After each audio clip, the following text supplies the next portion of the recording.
함께 나누는 말씀은 누가복음 17장 11절에서부터 19절 말씀입니다. 누가복음 17장 11절에서부터 19절 말씀. 한 절이 교독하시겠습니다. 제가 11절 읽겠습니다. 예수께서 예루살렘으로 가실 때 사마리아와 갈릴리 사이를 지나가시다가 한 마을에 들어가시니 나병 환자 10명이 예수를 만나 멀리 서서 소리를 높여 이르되 예수 선생이며 우리를 불쌍히 여기소서 하거늘 보시고 이르시되 가서 제사장들에게 너희 몸을 보이라 하셨더니 그들이 가다가 깨끗함을 받는지라. 그중 한 사람이 자기가 나은 것을 보고 큰 소리로 하나님께 영광을 돌리며 돌아와 예수의 발 아래 엎드리니 감사하니 그는 사마리아인 사람이라. 예수께서 대답하여 이르시되 10사람이 다 깨끗함을 받지 아니하였느냐? 그 아합은 어디 있느냐? 이방인 외에는 하나님께 영광을 돌리러 돌아온 자가 없느냐 하시고. 같이 읽습니다. 그에게 이르시되 일어나 가라 내 믿음이 너를 구원하였느니라 하시더라. 아멘. 안녕하세요. 네, 오늘은 지난주에 이어서 어떤 주제들을 얘기해 나가도록 하겠습니다. 지난주 설교했던 마지막 얘기 기억하십니까? 돈이 수단입니까? 목적입니까? 수단이기도 하고 목적이기도 하다고 말씀을 드렸어요. 그렇죠?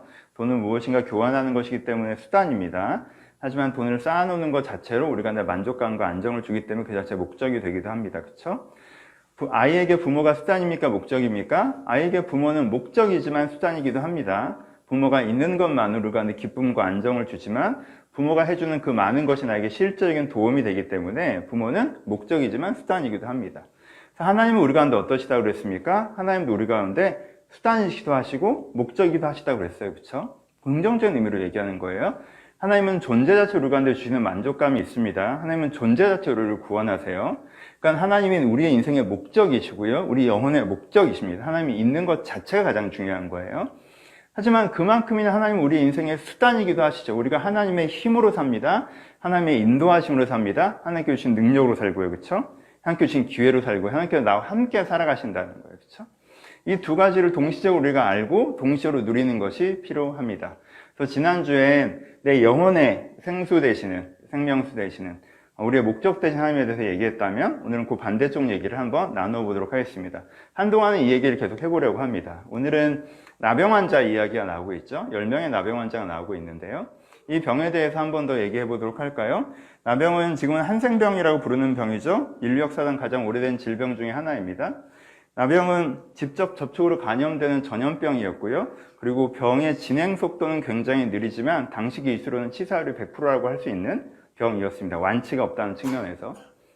그러니까 사람들은 이 병을 보고 특별히 더 공포감을 느꼈어요. 왜요? 이렇게 보기에 더 외모를 변화하기 때문에 사람들한테 더 공포감을 줬습니다. 이 병이 처음에 이제 피부가 좀 변하는 것으로 시작하는데 이게 아주 심각해지면 손가락이나 이제 귀, 코 이런 게 이제 떨어져 나가기 때문에 사람들의 얼굴, 외모가 달라지니까 사람들이 그거에 대한 공포감이 되게 컸죠. 그래서 그 당시에, 그 당시가 아니라 세계 어디에서나 이 병에 대해서는 굉장히 큰 공포감을 갖고 있었고요. 사람들이 경계하던 전염병이었습니다. 그래서인지 사람들은 나병을 천형이라고 생각했습니다. 세계적으로 그렇고요. 이스라엘 사회도 마찬가지였습니다. 하나님이 벌하신 것이다. 저 사람이 우리가 보기엔 멀쩡한 사람이 괜찮은 사람인 줄 알았는데 뭔가 심각한 죄를 하나님 앞에 졌기 때문에 하나님께서 저 사람을 지금 형벌을 내리시는 것이다. 라고 해서 이 나병 환자들을 불쌍하게 생각하기보다 멸시했습니다. 이렇게 생각할 때 그들을 잔인하게 쫓아내는 것에 대해서 죄책감을 느끼지 않을 수 있었고요. 이렇게 생각할 때 나는 그렇게 나쁜 사람이 아니니까 안전할 거야 라고 생각할 수도 있었겠죠. 그렇죠? 쫓겨난 사람들은 마을을 형성해서 같이 살았습니다. 왜냐하면 이 병이 굉장히 진행 속도가 느렸어요. 그러니까 사실 나병이 발병해서 피부에 나병이 발병했다고 하면 사실 이 사람이 뭔가 생활을 해나가기엔 전혀 불편함이 없거든요. 일상적인 삶을 살 수가 있었어요. 그러니까는 그 사람들이 모여서 생활하는 마을이 생기기 시작했죠. 왜냐면 피부에 발병했다고 하면 사실 자기가 보기에는 뭐 좀 불편한 게 있을지 모르겠지만 일상생활은 다 가능하고요. 그리고 이 사람들이 이렇게 통증이 막 심한 게 아니기 때문에 사실 나병이라는 병의 장점이라고 해야 되나 단점이라고 해야 되나 통증이 많지 않아요. 마비가 되면서 떨어져 나가는 거기 때문에 그러니까 막 밤새 몸부림치며 막 병상에서 씨름하거나 막 급격하게 병증이 악화되어 사망하거나 이런 병이 아니니까 그 나병 환자들끼리 모여서 일상적인 삶을 살아갔다는 거예요. 마을을 형성했고 공동체를 형성했어요. 그렇죠? 그러니까 이 병에 대한 그림이 좀 그려지시나요? 나병은 전염병이었고요. 사람들이 천연이라고 생각하는 병이었고요. 진행 속도가 느리지만 치료는 되지 않기 때문에 사람들이 그 병에 걸리면 세상과 단절돼서 한 곳에 모여 살아야 되는 그런 병이었습니다. 한번 상상해 봅시다. 이 병에 걸린 한 사람을. 어느 날 피부가 좀 안 좋았어요. 그냥 어머니랑 같이 병원에 갔습니다. 그 의사가 갑자기 소리를 질러요. 나병이다! 옆에 사람들이 쫙 물러납니다. 그리고는 멀리 사람들이 확 몰려오죠. 엄마는 한쪽 구석에서 울기 시작해요. 그리고 그 사람들이 나를 멧돼지 몰듯이 몰아요. 돌을 던지면서 소리를 지르고 저리 가라고. 그래서 막 너무 무서워요. 정신이 하나도 없죠. 그 사람들이 길을 터주는 방향이 있어요. 계속 소리를 지르면서 몰이를 해요. 동물 몰듯이.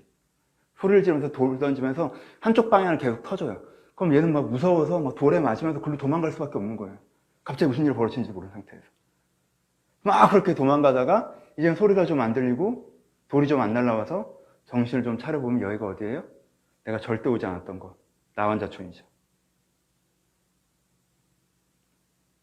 하루아침에 그렇게 되는 거예요. 그럼 그 나환자촌 입구에 서서 이 사람이 들어갈 수 있을까요? 못 들어가죠. 나는 그냥 피부가 좀 이상한 건데 지금. 나 지금 코가 없는 것도 아니고 귀가 없는 것도 아니고 눈이 안 보이는 것도 아니고. 근데 저 속에는 그런 무서운 사람들이 있어서 어릴 때부터 엄마가 저기 무서운 사람들이 있는 거니까 근처도 가지 말라고 했던 데란 말이야. 지금 내가 봐도 너무 무서운 사람은 난 저 사람들이랑 다르잖아. 그렇죠? 들어가지도 못하고. 아, 집으로 돌아가고 싶어요. 그럼 어떻게 해요? 아직도 몇 명 지키고 있죠, 멀리서. 그래서 이쪽으로 올려오면 돌을 막 욕을 하면서. 이렇게 가지도 못하고 저렇게 가지도 못하고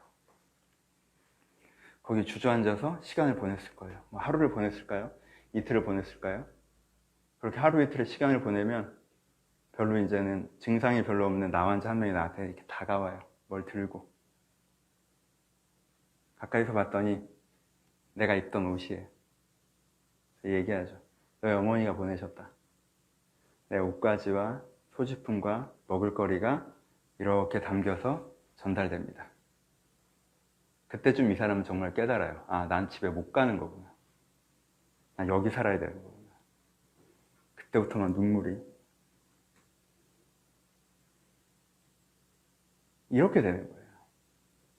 어느 날. 전염병이라는 게 그렇지 않습니까? 이 사람이 어떻게 살 수 있을까요? 나병은요, 이 사람에게 포기하면 편해 라고 얘기해요. 절망에 익숙해져 라고 얘기해요.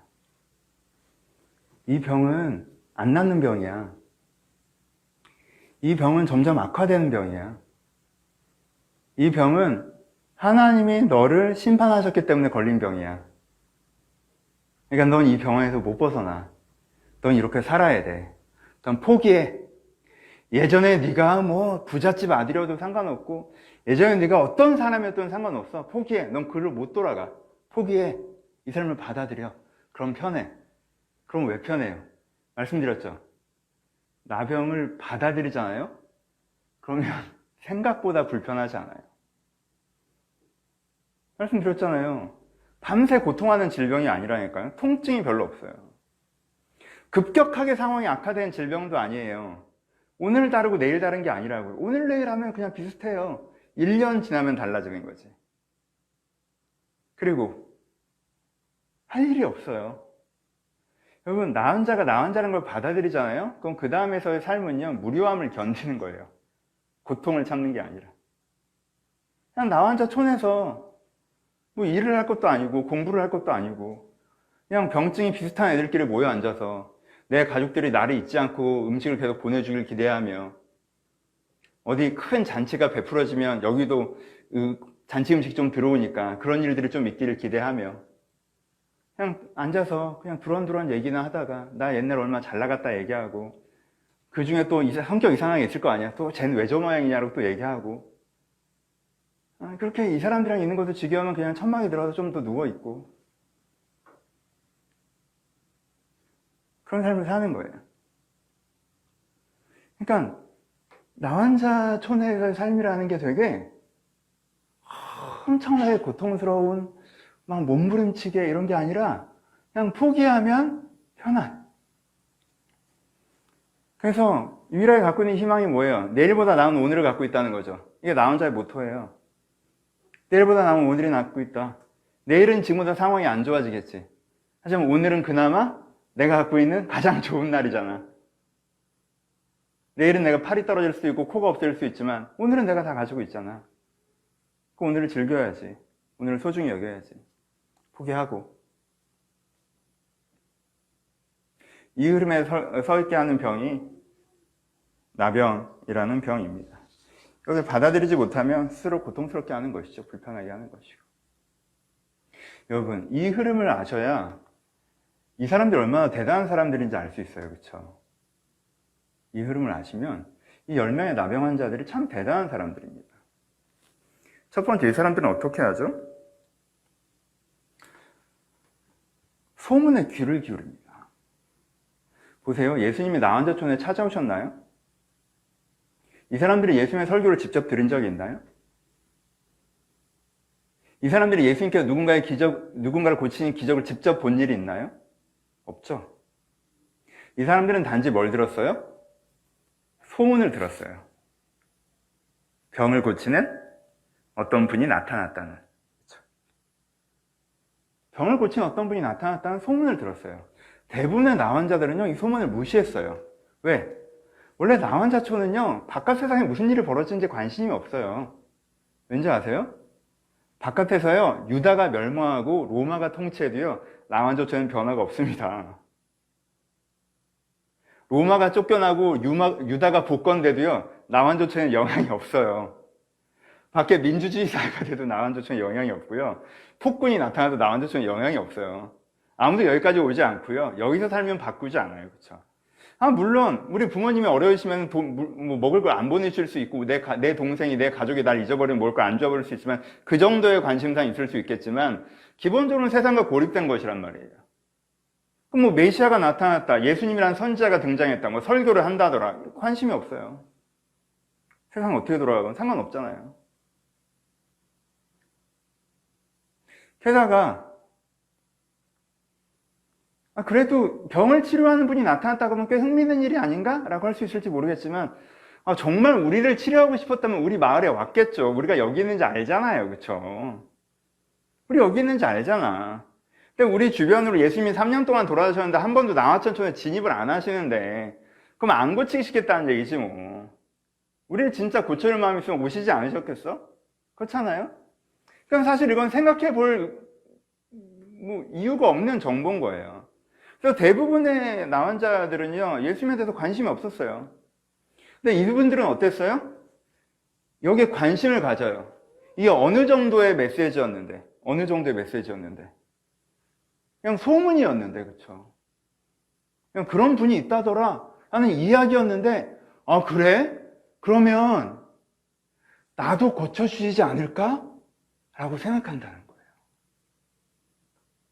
이게 얼마나 대단한지 아시겠어요? 이 장점이 있어요. 두 번째, 이분들은 어떻게 합니까? 행동하죠. 어떤 면에서 소원을 갖는 것까지는 가능할 수 있어요. 예수님이라는 분이 사람들을 고치신데 나도 고쳐줬으면 좋겠다. 여기까지는 내가 어려울 건 없잖아요. 그렇죠? 근데 이 사람들은 어떻게 해요? 거기서 멈추지 않고 행동하죠.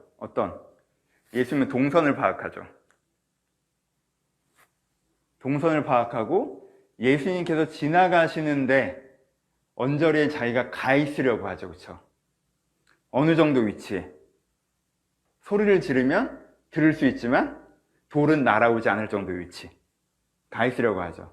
그래서 그 위치를 파악하고 거기서 기다려야겠다 라고 정보를 수집해서 결정한 다음에 거기까지 가서 기다리죠. 그게 이 사람들이 하는 행동이에요. 여러분, 이게 쉬웠을까요? 어려웠을까요? 여러분, 나환자들은요, 여기를 벗어나는 순간 돌 맞아 죽을 각오를 하는 거예요. 이 사람들이 이동하는 걸요, 사람들이 너무너무 싫어했단 말이야. 그렇잖아요. 전염병에 걸린 사람들이 돌아다닌다고 생각해 우리가 얼마나 싫어. 그렇잖아요. 근데 이 나병 환자 10명이 때로 돌아다니는 거야. 때로. 이거 걸리잖아요? 돌 맞아 죽어요. 근데 이 사람들이, 우리 그렇게 해보자. 라고 하고, 정보를 수집하고, 마음의 결정을 하고, 이렇게 가서 자기가 있어야 할 자리에 딱 가 있습니다. 대단한 거예요. 보통 사람들은, 예수님이 나 좀 고쳐줬으면 좋겠다. 하고 있던 자리에 있거든요. 자기가 뭔가 더 알아보고, 자기가 뭔가 더 위험 부담을 갖고, 자기가 그 자리에 나아가서 거기에 앉아있으려고 잘 안 하거든요. 그게 대단한 거예요. 세 번째, 이 사람은 뭐 합니까? 이 사람들은 간구합니다. 여러분, 어떤 사람들은 거의 딱 가서 이제는 서서 나는 내 할 도리 했으니까 예수님이 정말 날 치료하고자 하는 의지가 있으시다면 치료해 주시겠지. 난 내 거 했으니까 이제 하나님 거 하세요. 하나님 안 하세요? 그럼 하나님 안 하시는 거지. 그걸 내가 어떻게 하겠어? 이런 되게 애매한 쿨함을 갖고 있는 사람도 많잖아요. 그렇죠? 난 내 할 도리 하고 하나님께서 알아 좀 해주시길 바랬는데 안 해주시면 어쩔 수 없고. 이 사람들 어떻게 합니까? 여기서 외치죠. 본문에 보면 뭐라고 표현되어 있냐면요, 멀리 서서라고 표현되어 있어요.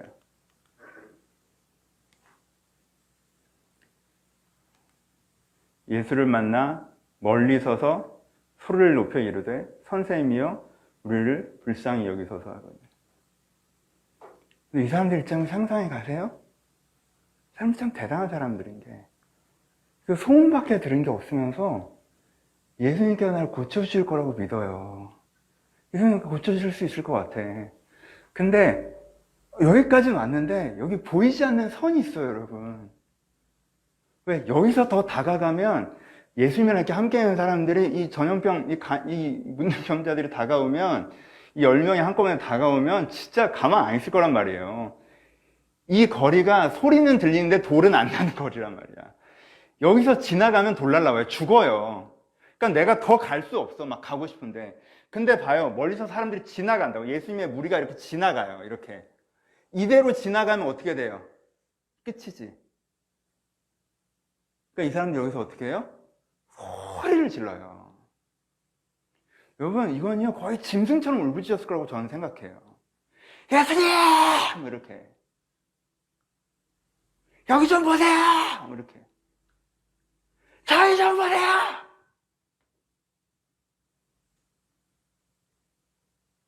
간구해요. 저는 이 구절을 되게 좋아해요. 왜냐면요, 예수 선생님이요 그러거든. 이 구절을 처음 큐티할 때 저거 되게 많이 울었어요. 예수 선생님이요.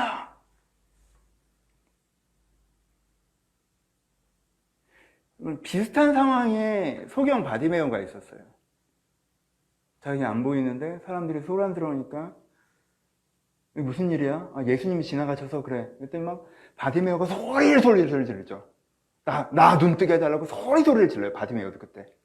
그런 장면이 이제 성경에서 2번 나오는 거거든요. 소리 질러요. 근데 그때 바디메오가 뭐라고 하는지 알아요? 다윗의 자손 예수여라고 그래요. 다윗의 자손이여 나를 불쌍히 여기소서라고 그래요. 그러니까 메시아여라고 그래요. 그러니까 그 장면과 이 장면을 비교하잖아요? 그럼 뭘 느낄 수 있는 줄 알아요? 이 사람들은 뭘 잘 모르는구나. 소경은 그래도 성중에 앉아 있었기 때문에 예수님이 누구신지 들은 얘기가 있는 거야. 배운 게 있는 거야. 메시아라는 걸 알아. 다윗 언약의 성취자, 예수 그리스도, 이런 개념들이 있는 거예요. 근데 이 사람들은요, 그거 몰라요. 이 용어가 틀려요. 바리새인들은 예수님을 랍비라고 불렀지, 예수를 따르는 자들은 예수를 선생님이라고 부르는 사람들은 거의 없었단 말이에요. 이 사람들은 잘 몰라요. 왜? 그냥 나 환자촌에서 살았고 그냥 소문만 들은 거야. 잘 몰라. 그냥 예수라는 분이 있는데 환자를 고치시는데 그거 하나 알아요. 근데 여러분, 그거 하나 아는 이 초라한 정보를 가지고 여기 서서 이 사람들이 어떻게 해요? 울부짖어요. 울부짖어요. 여기 좀 보라고. 이 사람들이 잘하는 것입니다. 네 번째, 이 사람들은 귀 기울이고요, 행동하고요, 간구하고요, 네 번째, 순종합니다. 여러분 보세요. 예수님께서 그렇게 어떻게 하셨어요? 여기서 이 사람들이 막 소리를 지르면 멀리서 예수님이 어떻게 하셔요? 그런데 이 사람들이 소리 지르면서 무슨 상상을 했을까? 예수님 우리를 봐주세요라고 하면 예수님이 그 소리를 듣고 이들을 걸어오셔서 이들을 안아주시거나 네가 깨끗함을 얻으라라고 하시거나 내 상처를 이렇게 만져주시거나 아니면 그냥 머리에 손을 얹고 깨끗함을 얻으라 하거나 뭔가 그렇게 되면 어떻게 되는 거야? 막 내 이게 살결을 쫙 이렇게 이런 상상을 하지 않겠어요? 그럼 예수님께서 아니면 이리로 오라. 그래서 막 사람들한테 니네가 비켜. 돌 던질 생각하지 말고 니네가 비켜. 그럼 이리로 오라. 뭐 이런 상상을 하지 않겠어요? 그래야 좀 감동적이잖아. 근데 예수님이 뭐라고 하세요? 예수님 저희를 좀 도와주세요. 제사장할 때 가. 네 몸을 보여. 가. 이게 애매한 거라고. 이 장면 아시겠어요? 예수님 저희를 좀 봐보세요. 가. 제사장한테 가서 네 몸을 보여. 알았지? 소리 지르지 말고. 와, 예수님 우리를 봐주셨구나. 너무 감동적이긴 한데 에이 설마 우리가 시끄러우니까 가라고 하는 건 아니겠지? 왜 하나도 안 났는데 가라고 하지? 낳고 나서 가라고 하면 좋을 텐데 지금 눈앞에서 좀 낫게 해주시지. 나 이대로 제사한테 가면 제사장이 날 정말 분명히 죽여버릴 텐데 우리 10명을 제사장이 우리를 가만두지 않을 건데 제사장한테 가라고?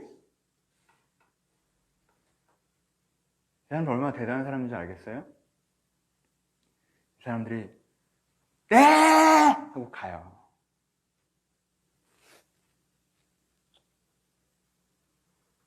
그래서 치유함을 받아요.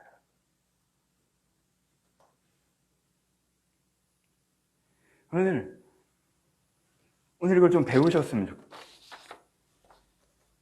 오늘 이걸 배우셨으면 좋겠어요. 하나님 여러분 인생에 개입하기 바라십니까? 하나님 여러분들 돕기를 바라십니까? 오늘 이분들을 배웁시다. 첫 번째, 여러분 듣는 걸 배우셔야 돼요. 우리는 이분들과 감히 비교조차 할 수 없죠. 아까 문둥병 걸리자마자의 장면을 제가 좀 상상으로 설명을 드렸죠. 우리는 비교조차 할 수 없어요. 우리가 말하는 절망이라고 하는 건 절망이 아니에요. 이분들에 비해선. 그쵸? 그런데 결과적으로 이런 나병에 걸린 분들과 같은 구조의 생각을 갖게 되신, 그러니까 사실 절망에 빠진 분들이 계세요. 아니 제가 그럴 수 있고요. 우리 모두가. 그렇죠? 절망에 빠지는 생각이란 게 뭐예요? 나에게 갖고 있는 희망이 뭐라는 거예요? 난 내일보다 더 나은 오늘을 갖고 있다. 내일은 오늘보다 안 좋아질 거야. 오늘은 그나마 나은 거야. 그럼 오늘을 즐겨야지 라고 생각하시잖아요. 여러분들은 절망에 빠진 거예요. 계속 또 안 좋아질 거라고 생각하는 거잖아. 근데 이 젊은 날이 제일 소중하고 오늘이 제일 괜찮은 날이고 또 이 오늘을 내일 위해서 쓸 수 없고 그냥 오늘 즐겨야 되고 오늘 누려야 되고 절망에 빠져 있는 거예요. 포기하니까 편해. 나도 내가 원하고 꿈꾸고 뭐 그런 것들이 있었지. 나는 뭔가 더 의로운 사람, 하나님 사람, 성숙한 사람 이런 거 되고 싶은 때도 있었어. 근데 포기하니까 편해. 내가 그걸 포기했더니 뭐 고통의 밤을 보내고 그런 게 아니야. 물론 나도 알아. 내가 서서히 안 좋아지고 있다는 걸 1년 단위로 보면. 1년 단위로 보면 내가 더 서서히 안 좋아지고 있어. 전보다 더 우울해졌고, 전보다 더 무기력해졌고, 전보다 더 안 좋은 사람이 됐어. 전보다 더 나쁜 사람이기도 하고, 전보다 더 메마른 사람이기도 해. 아마 계속 이렇게 될 것 같아. 근데 막상 오늘은 괜찮아. 오늘 하루는 그냥 무료함을 견디는 거야. 나랑 비슷한 애들끼리 모여서 쟤는 왜 저러나 얘기 좀 하고, 오늘 누구 집에 잔치 벌어져서 맛있는 거 들으면 그거 갖고 좋아하고, 우리 엄마가 나 잊어버리면 안 될 텐데 밥 계속 보내줘야 될 텐데, 어머니 돌아가셨으니까 내 동생이 날 기억하고 밥을 계속 보내줘야 할 텐데, 이 정도 고민하고 그냥 그렇게 무료한 삶을 보내는 거야. 길게 보면 계속 안 좋아지지만 그 생각하면 힘들어. 그냥 그 생각을 하지 말자. 근데 이런 게 절망에 빠진 거예요. 여러분, 고통에 신음하는 사람들은요, 희망하는 사람들이에요.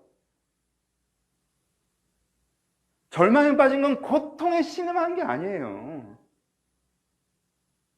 여러분, 절망은요, 우리 가운데 무감각하게 하고 마취되게 해서 통증을 못 느끼게 하죠. 고통스럽고 계속 이렇게 아프고 싶지 않고 어떻게든 낫고 싶어 살려주세요 살려주세요 하는 건 희망하는 사람들이에요. 여러분, 우리는 때로 문둥병에 걸린 것도 아닌데 이런 절망에 익숙해져 있습니다. 때로 그렇죠.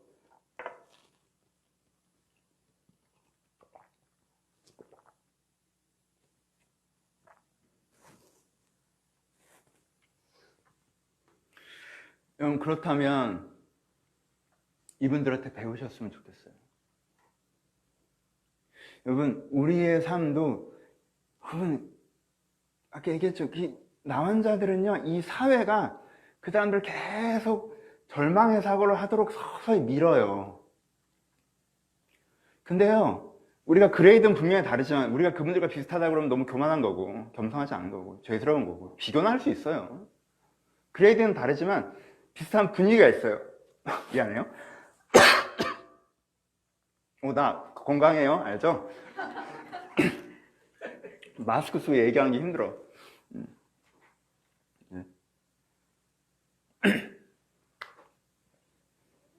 미안해요.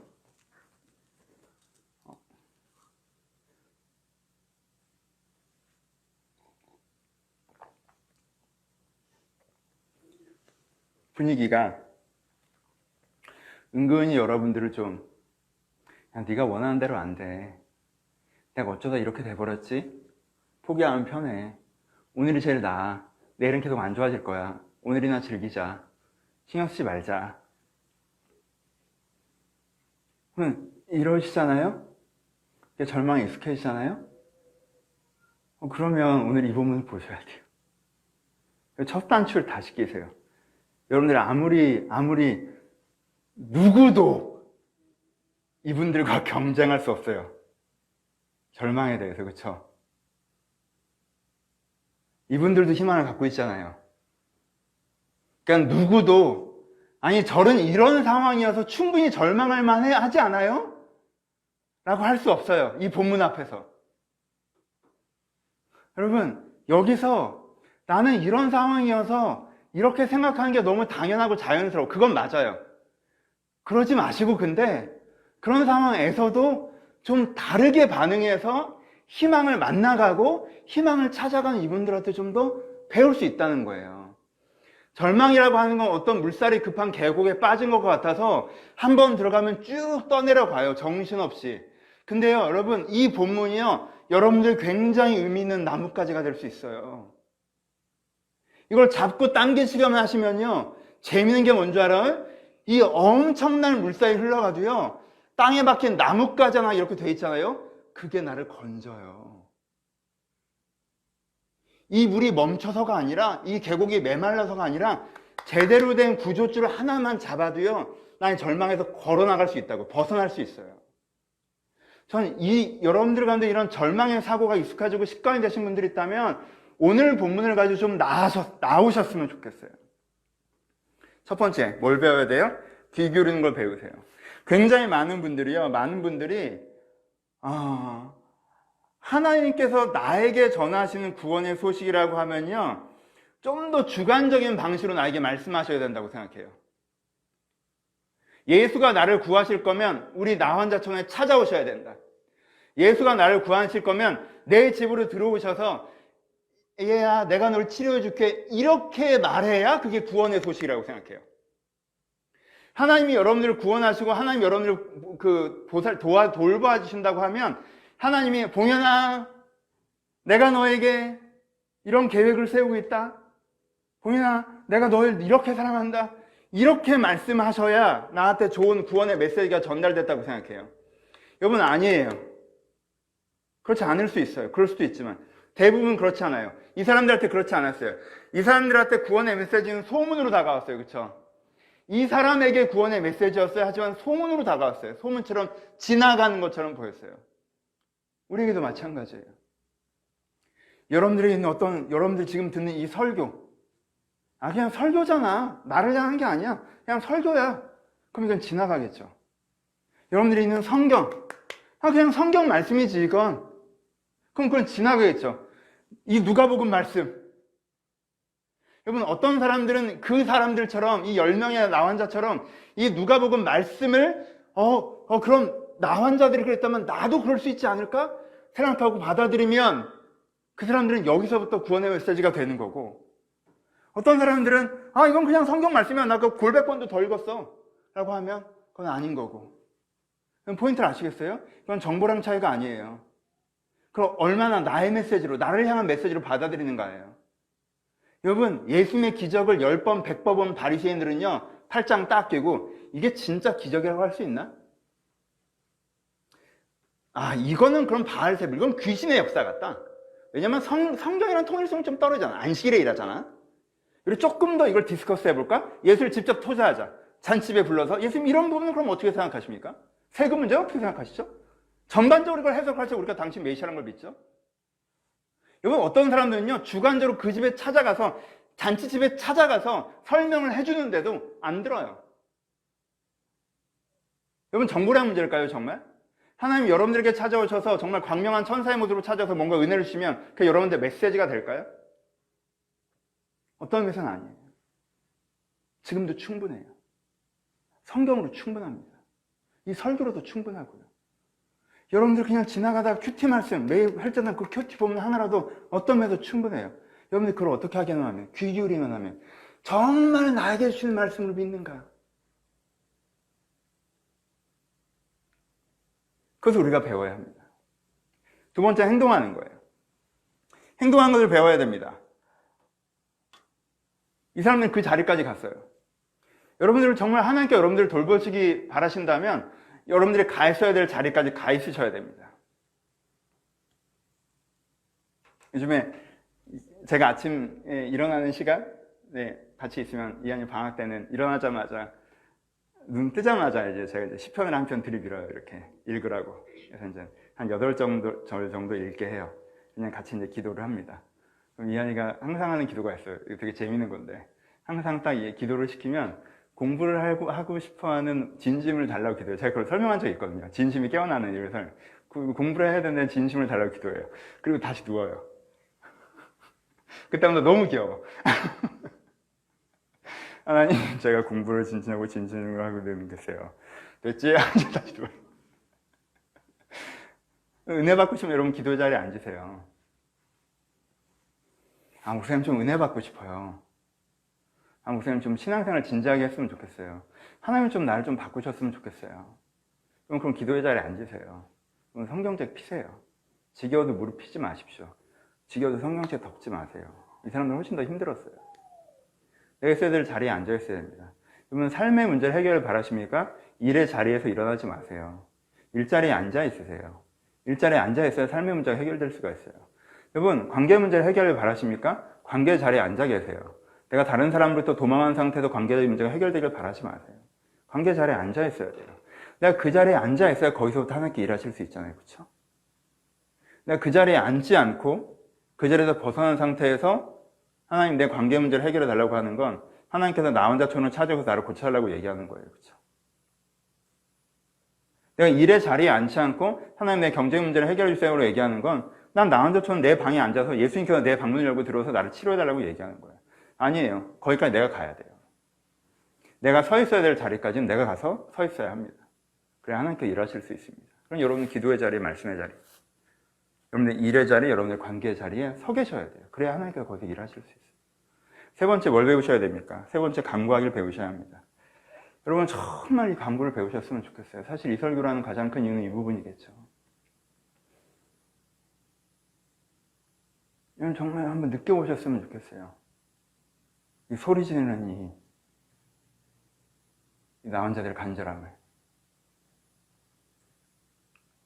저는 이 본문을 갖고 되게 많이 기도했습니다. 우리가 이 사람들보다 간절하지 않습니까? 아니, 이 사람들이 더 간절했을 것 같아요. 하지만 우리도 간절하잖아요. 우리가 기도하고자 하는 그 문제가 해결되면 좋고 아니면 말고 정말 그렇습니까? 그렇지 않잖아요. 우리는 좀 더 간절할 수 있습니다. 우리는 좀 더 간절해야 합니다. 여러분 영혼의 문제가 계십니까? 오랫동안 신앙생활을 해왔는데 내 영혼이 변하지 않고 나 있는 모습 그대로인 것 같고 아무런 영적 계기가 나타나지 않고 여러분 간구하십시오. 관계 문제, 경제의 문제, 여러분 삶에 하나님께 개입하시는 그 문제를 갖고 여러분들이 간구하시는 것들이 필요합니다. 정말 하나님 외쳐 부르는 것들이 여러분들이 있었으면 좋겠습니다. 마지막으로 순종하십시오. 순종은 다른 표현으로 응답을 소중히 여기셨으면 좋겠다고 말씀드리고 싶습니다. 이것도 제가 꼭 하고 싶은 이야기입니다. 많은 분들이 목사님 제가 기도하는데 좀 이런 마음을 주셨어요. 이런 나눔을 했어요. 한 2, 3주 뒤에 물어봐요. 너 그때 그런 마음을 주셨잖아. 그랬나요? 너 그때 그래서 이렇게 하기로 했었잖아. 그랬었죠. 까먹었어요.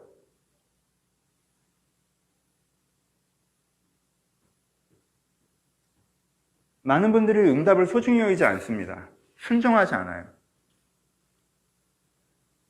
하나님 앞에서 그래 내가 이렇게 해보자. 하나님께 좀 이런 마음을 주셨다. 내가 이렇게 해야겠구나. 많은 분들이 그 응답을 소중히 여기지 않는 이유가 다양한 게 있겠지만 자기 그림과 아주 잘 맞지는 않기 때문이에요. 뭔가 이 사람 머리에는 그림이 있는 거예요. 어떤 그림이? 예수님께서 내가 이렇게 소리를 질렀으면 예수님께서 이제 나한테 달려오셔서 막 내 손을 잡고 이렇게 쫙 이렇게 막 깨끗하게 예수님 손이 싹 지나갈 때 내 피부가 싹 이런 거 있잖아. 홈쇼핑에서 나온 느낌. 난 좀 그걸 기대했는데 예수님께서 그러니까 난 이 기도를 할 때 내가 원했던 응답은 뭔가 예수님께서 내 마음에 찾아오셔서 내 마음이 확 바뀌던가 뒤집어지던가 내가 원했던 응답은 이런 문제가 이렇게 좀 해결되던가 이런 걸 바랬는데 내가 받은 응답이라고 하는 게 성경 읽거나 이런 응답 받았고 내가 그 사람에 대해서 이런 마음을 가져야 된다 이런 응답 받았고 너 요건 요렇게 해보자 요 정도 응답을 받았어. 그러면 이게 예 하고 돌아서긴 했는데 별게 아닌 거죠. 이 사람은 어떤 사람인 것 같아요? 돌아서고 나서 네 하고 돌아서서 제사장한테 가야 되는데 예수님한테 와봐야 별거 없네 라는 마음이 들어서 그냥 자기 나 혼자 촌으로 돌아가는 사람과 같죠. 그 응답을 받고 네 하긴 했지만 사실 이 사람 마음껏 실망감이 있기 때문에 그냥 예전 살던 대로 그냥 돌아가 버리는 거예요. 굉장히 많은 사람들이 여기서 그냥 나 혼자 촌으로 돌아갑니다. 제사장한테 가지 않아요. 이 10명은 제사장한테 갔어요. 가다가 치료함을 받은 거예요.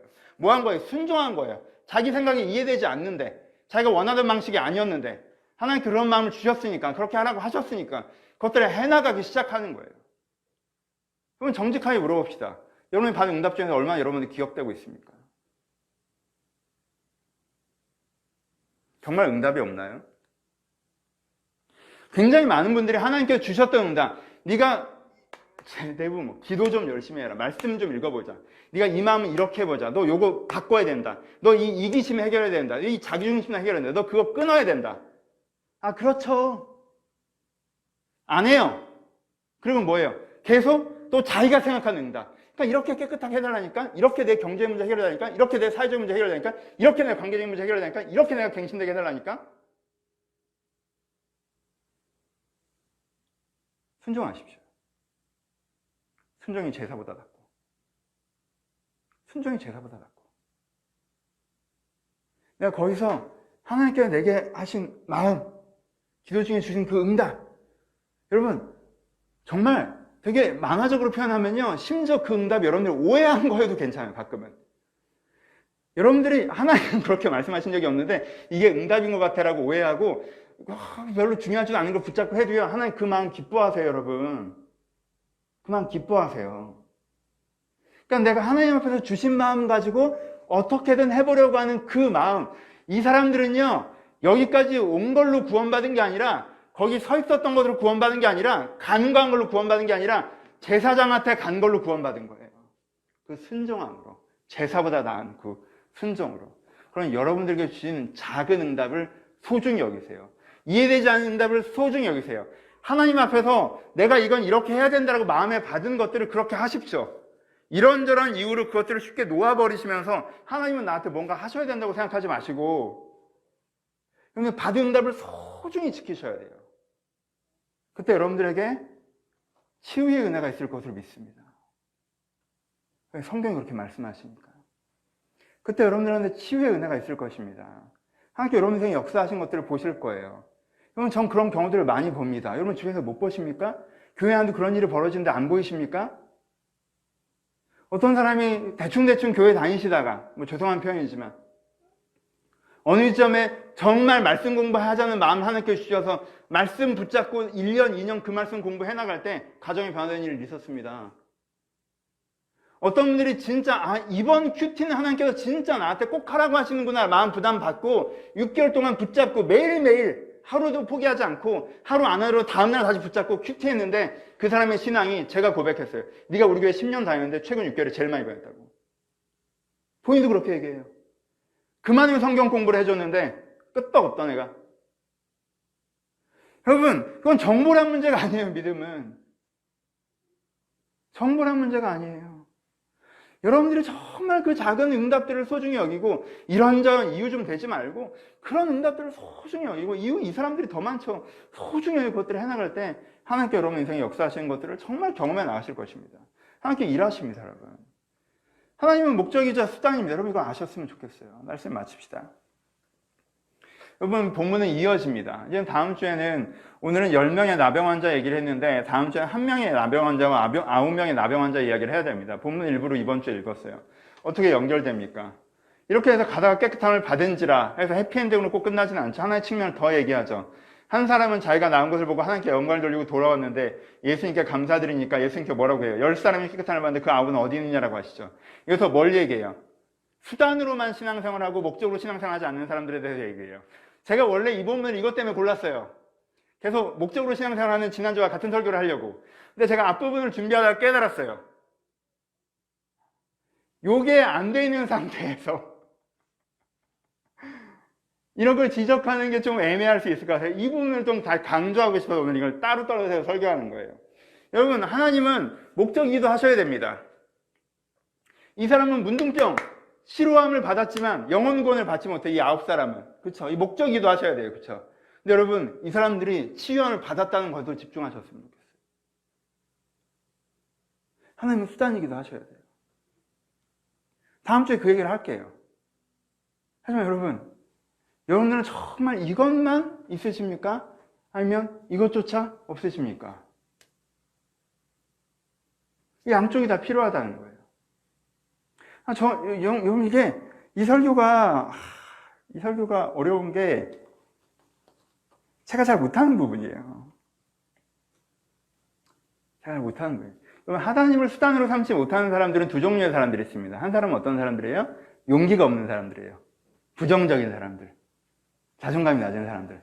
잘 안 될 것 같은 사람들. 에이, 또 하나님 개입하시나 뭐 되겠어? 안 될 것 같은데. 또 기대했다가 실망하기 싫어. 난 기대조차 하지 않을래. 애초에 약간 이 톤. 근데 또 한 종류의 사람들은 뭐냐면요. 핵심은 같아요. 근데 또 한 종류의 사람들, 한쪽은 자신감이 없는 사람들, 용기가 없는 사람들처럼 보이는 사람들이고요. 또 한쪽의 사람들은 어떤 사람들 아세요? 용기가 과도한 사람들. 난 내가 알아서 하는 게 좋아. 난 전체가 내가 통제가 되는 게 좋아. 그래서 그냥 내가 할 수 있을 만큼 하고 마는 게 좋아. 제일 중요한 분을 하나님께 맡겼다가 그게 잘 안 되면 어떡해? 그럼 전체 그림이 어그러지잖아. 난 그건 싫어. 난 차라리 하나님 빼고 내가 할 수 있을 만큼 딱 하고 말래. 이렇게 생각하는 사람들. 여러분, 양쪽 다 하나님을 수다로 삼기 되게 어려워야 돼요. 하나님 같이 뭔가 하기 어려워요. 여러분, 저 같은 성향의 사람은요, 뭔가 내가 전체를 통제하고 있는 걸 좋아하고 내 생각대로 되어져 나가는 걸 좋아하고 내가 뭔가 할 수 있다고 생각하는 사람들, 이런 사람들의 약점이 하나님을 수단으로 삼지 못하는 거예요. 하나님을 어떻게 사는 건 되게 좋아요? 하나님을 목적으로 삼는 것만 좋아요. 하나님을 위해 내가 하는 게 좋아요. 하나님을 추구하며 내가 하는 게 좋아요. 하나님과 뭔가 같이 한다고 하면 뭔가 좀 불편해요. 뭔가 어색해요. 뭔가 어려워요. 뭔가 세속주의 같아요. 뭔가 약간 거부감이 있어요. 그럼 이것도 뭐예요? 줄 믿음이 부족한 것입니다. 여러분, 우리 한번 같이 노력해 봅시다. 같이 연습해 봅시다. 저도 연습해 보려고 해요. 같이 연습해 봅시다. 제 기도의 분량을 보면 알아요. 여러분, 어떤 분들은 이쪽이 너무 많아요. 한국교회는 이게 너무 많죠. 많았었어요. 그래서 기도하라고 하면 기도 제목이라는 미명의 아름다운 이름이긴 하죠. 하여튼 기도 제목이라면 이거 이렇게 얘기, 이 얘기만 하고 기도가 끝나고. 여러분, 제 기도는 반대예요. 하나님의 존재론적으로 하나님을 초대하고 하나님의 구원의 고백. 제 기도는 거의 그냥 복음을 고백하는 거가 거의 이쪽이 거의 대부분이에요. 이걸 너무 안 해. 그럼 여기에 균형이 있어야 돼요. 여기 균형. 양쪽이 다 필요해요, 여러분. 그럼 어느 쪽이십니까? 여러분들이 정말 하나님이 여러분들을 도우신다는 믿음을 가지고 이것들을 초대해 나갔으면 좋겠습니다. 말씀을 마칩니다. 하나님께서는 우리를 도우십니다. 지금 되게 중요한 순간이에요. 얘가 여러분들 지나갈 수도 있고 여러분들이 이 얘기를 붙잡을 수도 있어요. 세 문장만 얘기할 거예요. 하나님께서는 여러분들을 도우십니다. 그러니 여러분들은 그 하나님을 믿고 초대해야 합니다. 그러면 그 문제가 하나님과 함께 변화되어 나갈 것입니다. 귀 있는 자는 들을지어다. 그를 믿고 나에게 전한 메시지로 받아들이고 하나님과 함께 여러분의 삶의 문제를 해결해 가시기를 주님의 이름으로 축복합니다. 찬양하시겠습니다. 우리 다시 한번 찬양할 텐데 고백에 나와 있는 대로 이제 내가 어떤 계기들로 하나님이랑 좀 멀어지고 절망감에 익숙하거나 실망감에 익숙해졌다면 다시 한번 주님을 부르시면서 이 문제가 하나님께 역사를 기대하시면서 다른 사람들은 나를 보고 하나님이 버리고 하나님께서 저주하셨다고 했지만 이 사람들은 하나님께 나를 구원하시리라고 고백했어요. 그렇죠? 그 고백을 생각하시면서 함께 찬양하셨으면 좋겠습니다. 찬양하겠습니다.